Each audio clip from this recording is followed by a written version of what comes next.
So at UCR University Extension, I teach all primarily early learning classes, including the pre-kindergarten, and primarily right now I run a lot of the transitional kindergarten courses and kind of a lot of that coursework as we have a lot of teachers kind of moving through early learning courses. I became interested in education when I knew I always wanted to work with kiddos. And I just knew that children and kind of being a teacher was kind of where my heart lied, mainly because my parents both were educators. So I just knew I wanted to get into the field. I also knew I wanted to have a family. So I thought that kind of worked well with that. Both my brother and sister also became educators. So I think that my parents clearly did something right if they showed us all that it worked really well. What I didn't plan on was kind of becoming a teacher of teachers. I thought I would just move into education and teach for 30 plus years, 40 years. And then my goals just really shifted. And I found that I was really good at being a teacher of teachers. And that's kind of where my niche fell, just consulting and working in professional learning for educators. I do think that the biggest impact kind of on education as a whole was really in terms of like energy and like verve. All educators, but early educators are really motivated and they feel passionate, even more passionate about what they do based on the feedback, the response that they get from children and from students.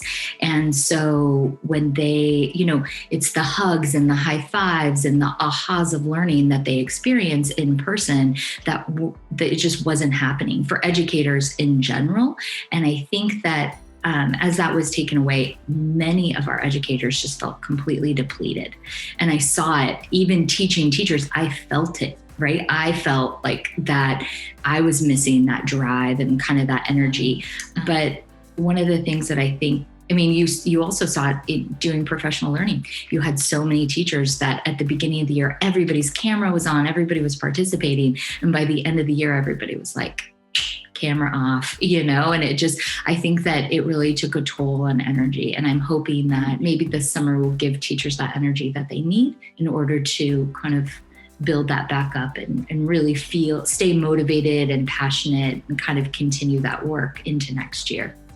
And so my favorite specific course that I love teaching is intentional teaching in transitional kindergarten. One of the things we know about young learners is that they will play and explore and they will dig into mud puddles and make mud pies, and they'll build with ramps and pathways and block towers. So that's just a natural, motivating factor for young learners.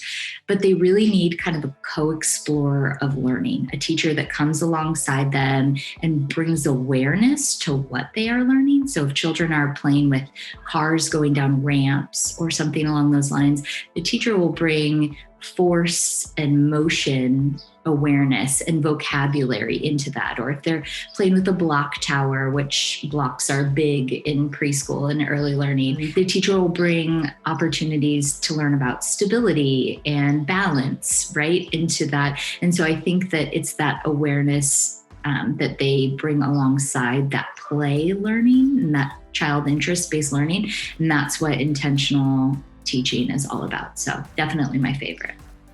These three skills are absolutely things that come out of all of the courses that I design and teach for UCR.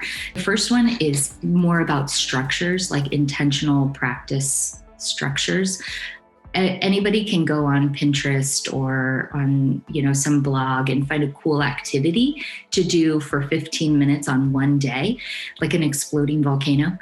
But what we know about good practice, like really effective practice in education, is that it's all about structures that can really be applied to multiple content domains and really provide that routine and consistency for young learners that they need. The second skill that I think is really important, I spent a lot of time teaching in K-12. I had the opportunity to really help early learning educators bring alignment and kind of create those foundational structures and those foundational skills for early learning that will help them to be successful with 21st century learning and Common Core as they move up into kind of TK-12. Skills like collaboration and critical thinking skills and how we really build the foundational structures of that in early learning. The last thing I think is really critical is resiliency. I think that teaching is a really incredible profession that you really have to have the heart and the knack for.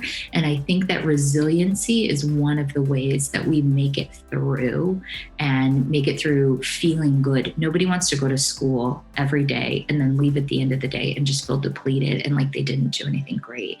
And so being able to come away from a course that teaches you resiliency, gives you more passion for what you do, and teaches you that collaborative approaches really work, create a smarter, not harder type of environment and workload for you as an educator.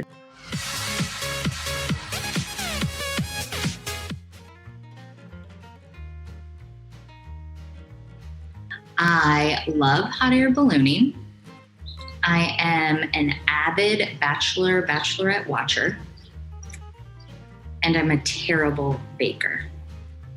So my lie is that I'm an avid bachelorette watcher.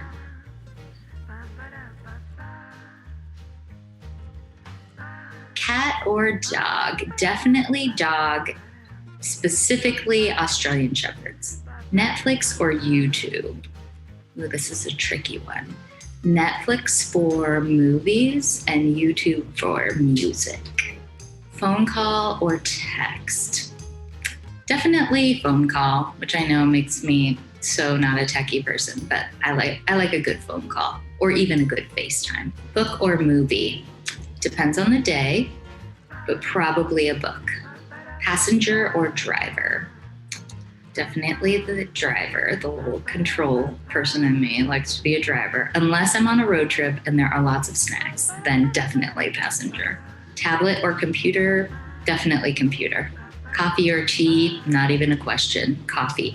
Oat milk latte with an extra shot. City or countryside? I'm going to say one of each. Let's have a place in the city and a place in the countryside. Not as an educator, though. That's not happening. Winter or summer? Absolutely summer. Twizzlers or REDVINES? Definitely neither. Chocolate-covered almonds all the way. Chocolate-covered coconut almonds. You can get them at Trader Joe's. They're the best. So yeah, thank you so much. I appreciate it.